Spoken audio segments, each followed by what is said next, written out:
Good morning, witches. Today is the Wednesday edition of Witchcraftin'. I am your host, Meg. My personal channel is Elizabeth Story. You are looking at my fairy garden. Now I didn't make all of this today. Some of these pieces of furniture I've actually showed on my personal channel before. I think it was maybe last year. Here you have a little table with a crystal ball so the fairies can divine their future, made out of a spool.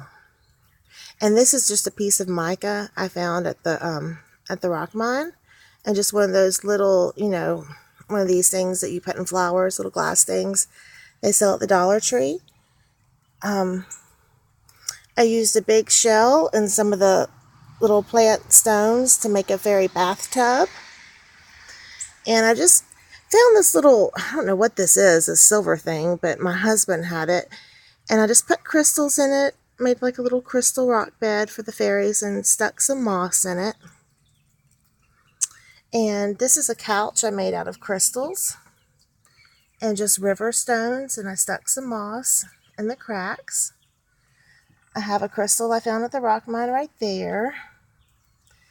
And then I just made a little pathway out of these little decorative stones. And then the house is actually, I got that for Mother's Day last year from my stepdaughter. And it's one of those decorative bird houses. But I thought it would make a perfect little fairy house. So I just hot glued some moss around the top right here. And this is a piece of an old wind chime that fell apart.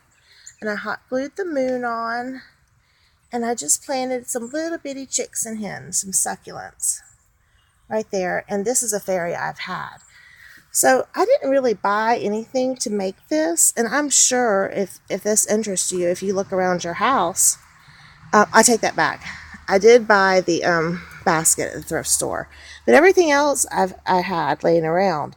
You don't have to use crystals. You could use pine cones, bark, cardboard boxes, anything. I know Jen showed a beautiful fairy house, Blue August, on Sunday, my memories, yes, on Sunday she showed us a beautiful fairy house, and I thought I had already planned to do this, and I asked her if it was okay if I went ahead and did mine since they were so similar, and she said yes.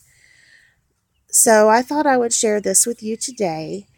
But I gotta tell y'all, I do think it's missing something, and I think what I'm going to do, and if y'all are interested, let me know, leave me a comment, is I might make some fairy prayer flags to hang right there. I don't know. And that might be part 2 next week. Okay, guys. I hope you enjoyed this little fairy craft. I hope the fairies on my front porch like it. That is where they're going to live. I hope they like the shiny sparkle path and the crystals. I so believe in fairies. I know some people don't, but I do.